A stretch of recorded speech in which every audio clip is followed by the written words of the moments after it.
like come up with a reason to live, you know, in your Yes. own mind, you're like, well, this hurts so much. So why am I even doing this? Like, I want to make my mother proud because she worked so hard to take care of my brother and I.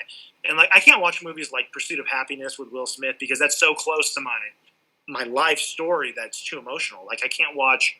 I have trouble, you know, with a lot of that Mhm. stuff. But so I wanted to honor my mother, you know, because she never sold out. She didn't just jump into another relationship just to have money. She is like a person of integrity who was my hero my whole life. And because of all the trauma and stuff, I think my brother and I were very difficult boys to handle. You know, we were always like getting into trouble. And I think one time we crashed through the roof into her bedroom because we were up in the attic, and she was so upset because she's like, I can't afford to fix that hole.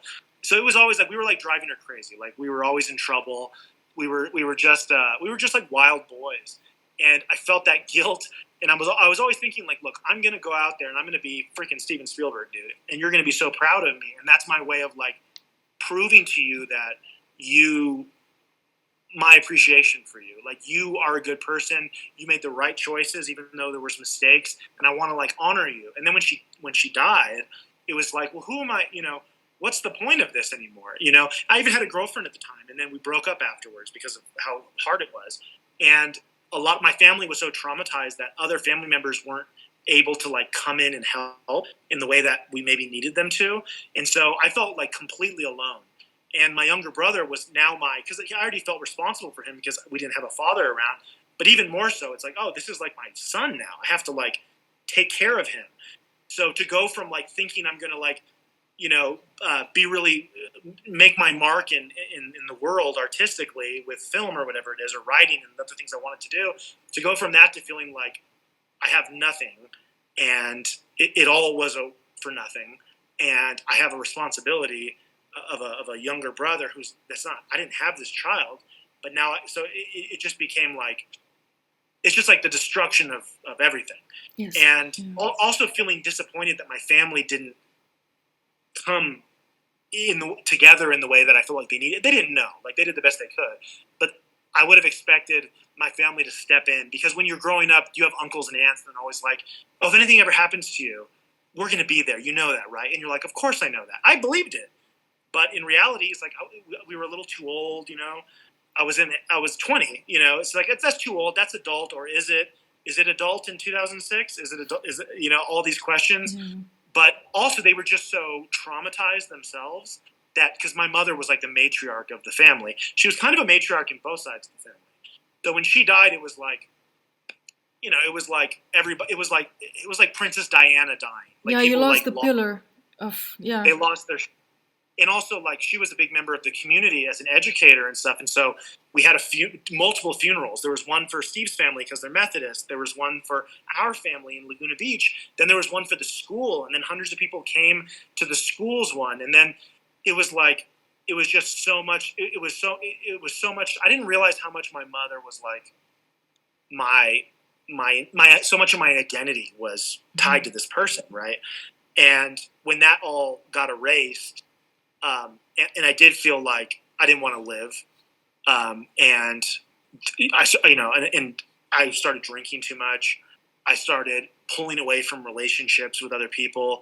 I started getting into survival mode where I'm like, how can I make money? How can I make money? How can I make money? That it just became a complete frantic mode that I've only recently got out of that on some level. Like only recently, like every time that my wife leaves in the car, I have like an unnatural fear that she's going to die, or if I can't reach somebody on the phone. So like I still am dealing with the trauma of that today. But the hardest thing was, I don't know, but that erasure also allowed me to the erasure of everything in my world.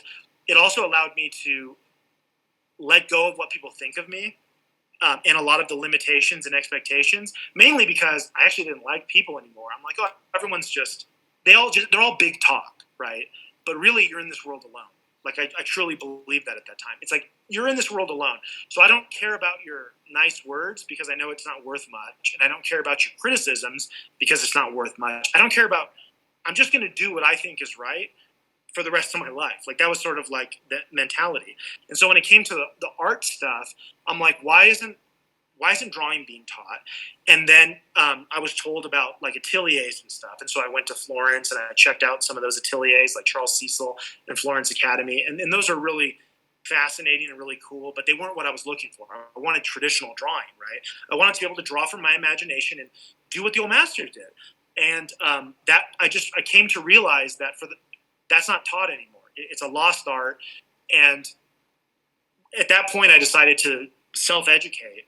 And so I went to Casa Buonarroti, which is a museum for Michelangelo, and it was one of his homes outside of Florence. And in Casa Buonarroti, they had these huge books. They're called they're a corpus of Michelangelo's work. So these things were made in the 70s in Italy and in France, and they're incredible. It's every single drawing of the master at the proper size. Almost all of them at the exact, with the front and back, the verso and the recto. So it wasn't like just some famous drawings or some paintings. It was literally like everything we have on him. And I thought that if there's no school that knows how to do this anymore, I'm just going to copy all these drawings. Amazing. And because that's how the master studied. And I came to learn that that's exactly how traditional drawing worked to some degree, like the cantor, the model book. I know much more about this now, but it's all just confirmed what I thought. So I'm just going to copy these and screw everything. I'm not going to listen to anybody because they can't draw. And so that was what I did. I spent 3 years drawing every one of those drawings. I also not the architectural ones. I also did the same thing with Rubens. I also started doing the same thing with other artists, and I started growing. But it was a self-taught master study approach with no guidance at all. That's incredible. I did not know that. Yeah, so you actually never had a formal education. So a few years after that, because I kept looking for good instruction. I knew I didn't want to learn the academic stuff, and I knew I didn't want to learn entertainment drawing. I wanted to learn tradition. I just wanted to learn general traditional drawing, like the kind of drawing that was done for thousands of years, probably, definitely for the last 500 years, right?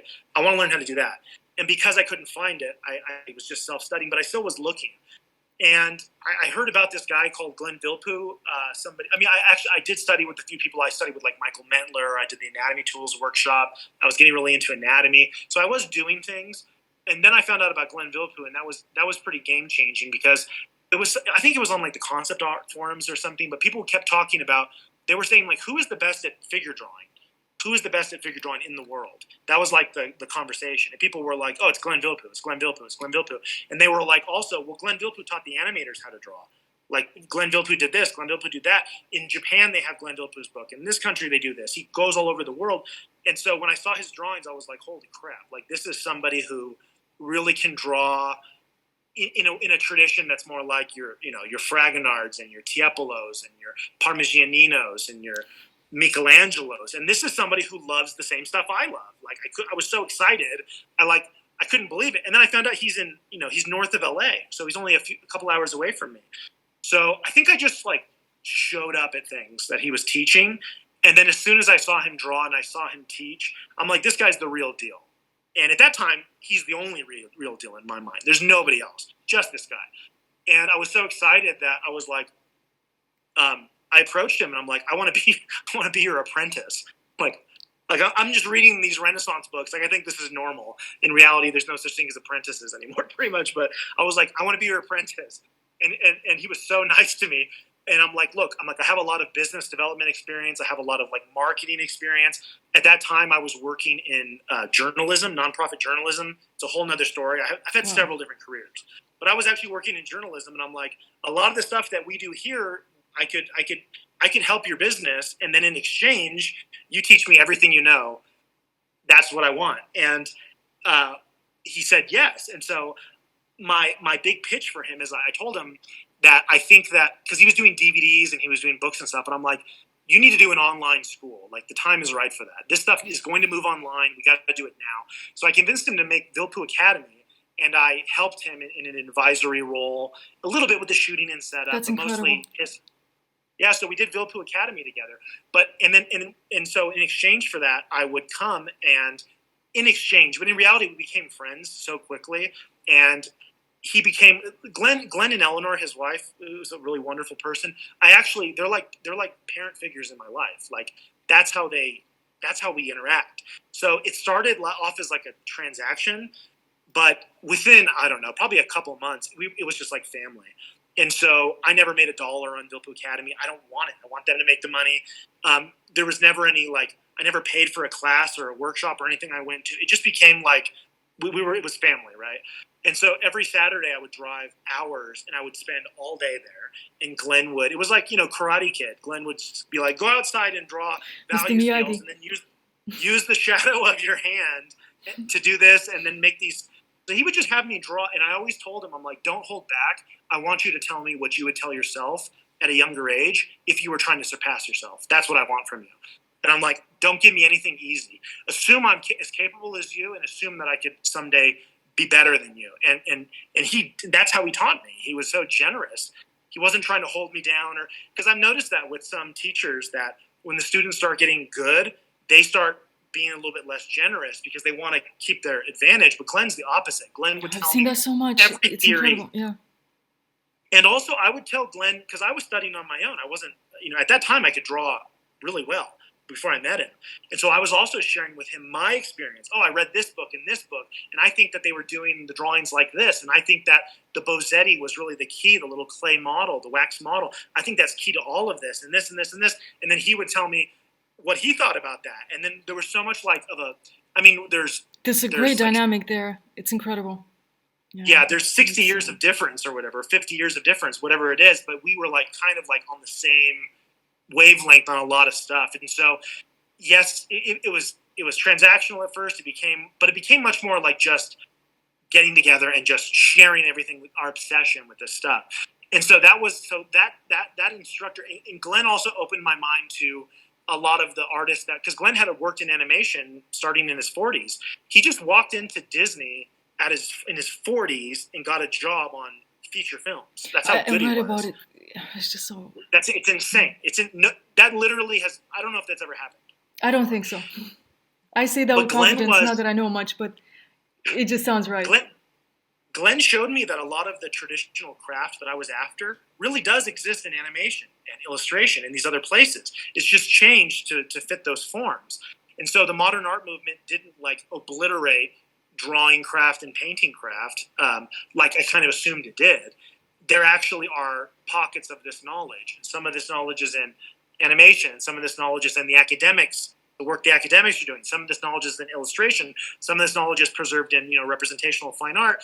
And once I started appreciating that and believing that, I thought that it would be the best thing to do would be to get the best teachers in the world, best artists really, who also can teach from different fields and bring them together to sort of piece together this traditional drawing craft and painting craft and all of this, but not by doing an atelier where it's we're all going to do the bark plates, or not doing a Vilppu Academy where it's Vilppu's God and it's all Vilppu's way, but instead what does Bill Perkins, who is another one of my mentors and one of my heroes and close friends. Bill Perkins was an art director. He did Aladdin. He was a Disney art director and also a painter, but also an art theorist. And everybody in the entertainment industry, whenever I would ask somebody, I'm like, who's the smartest artist in this world that has the best theories? They would always say Bill Perkins. Bill Perkins, Bill Perkins. So these other figures like Bill Perkins and Mark Westermo and Steve Houston started coming into my life. And I changed my opinion. My opinion before is nobody can draw like the old masters. It's a lost art. I just need to focus just on the old stuff, to realizing that, wow, the Frank Riley stuff, the abstraction that's basically Leonardo. And John Asaro, who's another friend of mine and a collaborator, John Asaro's Planes of the Head, well, that's right from the Renaissance too. Bern Hogarth, his entire book is basically a reinterpretation of 16th century drawing manuals. So once I started realizing that the craft did survive, but it just got fragmented and modified, then that's where the idea for New Masters Academy came about. But it's also the fact that I was starting to get ahead financially, some of my projects, because I was just working all the time. And some of my projects were taking off. And so I was able to go to Paris or go to New York for a thing but I knew most people couldn't afford to do that. So also, I felt that fine art was too exclusive and too expensive, and that it needed to be given to people affordably. And so New Masters Academy was the first subscription website for art. It was the first online-only structured art curriculum, and it was also the most affordable art education ever. It definitely in the online space at the time. So it was also like there was a lot of like goals about New Masters Academy, but also it was just like greed. I just wanted that knowledge. I want to know what the landscape painters know. You know, Stapleton Kearns, Ben Fensky, Mark D'Alessio. Do you guys have anything? That is the only good greed to have. That's a very good and healthy greed to have, which I encourage everybody who's watching to pursue. Yeah, and you can share it too. And so what I found was, and also I thought that my ideas about art being lesser in terms of some aspects of the craft, I thought that was going to make me a pariah. But I realized when I talked to the best people, they all agreed with that. I'm talking to like leading people, all of them, from Carlos Huante to Bill Perkins, all these people. They're all like, yeah, we can't do what Rubens did. Yeah, we can't even do what Dean Cornwell did. We can't even do what illustrators 100 years ago. They all knew that the craft had suffered, and they had different theories on why it was. Modernism, World War II, photography. There's all these different theories, and maybe they're all part of with how we lost that craft. But that blew my mind. That blew my mind that I was talking to comic book artists and landscape painters, because I thought they would say, no, we just figured out different ways of expressing art, and there's these different options, and within these different options, you can pursue mastering in a way. I thought they would say something like that, but they were all on the same page. They're like, nope, our education's failing. The people who worked at Disney in these studios, they're like, the portfolios of the kids all look the same. These kids are not learning how to draw. They're not learning how to draw. Even at the best schools like Cal Arts and Art Center and Ringling, they're expecting the kids to already know how to draw before they come in the door. So there was like this consensus, not amongst everybody, but amongst the top people, Ian McKeag, whoever I'm talking to, there was this consensus, Juliet Aristides, and I started getting in touch with the academic world. They all thought the same thing, which is that what we can do now pales in comparison. So I started realizing that, like, I'm not like a weird outsider who doesn't belong. We're actually on the same page in a lot of ways. And so at that point, I started embracing the community, and I'm like, I want to bring artists together, and let's. Now, not every artist that teaches at New Masters Academy wants to is so fascinated with the old masters necessarily, but this idea that we want to improve the craft and bring together the best ideas to take the craft forward, that was something that seemed to be pretty universally accepted. And so I was able to convince, which is insane, but I was able to convince academics and animators and all these people to work together on the same thing. And some of the academics thought that the entertainment stuff was low and not good and not true art. And a lot of the entertainment people thought the academics were just like meat camera copy machines. And so they didn't even like respect each other's fields sometimes. And so getting them all to collaborate on this New Masters thing, that was like 11 years of my life, a lot of what I was spending my time doing. And as I was doing that, because New Masters Academy, the courses are collaborations, most of them. There are some courses that are like, oh, we just want dynamic sketching and let's make a few changes, but we want to do dynamic sketching plus a little better in some ways. But a lot of the courses were I'm outlining them, or I'm outlining them with the instructor, or I'm actually designing a course, and then I'm asking the instructor to be the one to teach the course I designed. So that collaboration with so many different top artists shaped my brain in a way that changed my perspective on art and changed my perspective on my own craft. And then, so I want to share that too. And that's why I'm doing this interview, and that's why I'm doing, I'm on Discord. I do question and answers I'm on YouTube. I'm on Instagram, not just to promote my own art, which is obviously part of it, but I actually want to like share this information with people because I feel like this is the right approach. It's not going to an atelier and narrowing down what you learn. It is collecting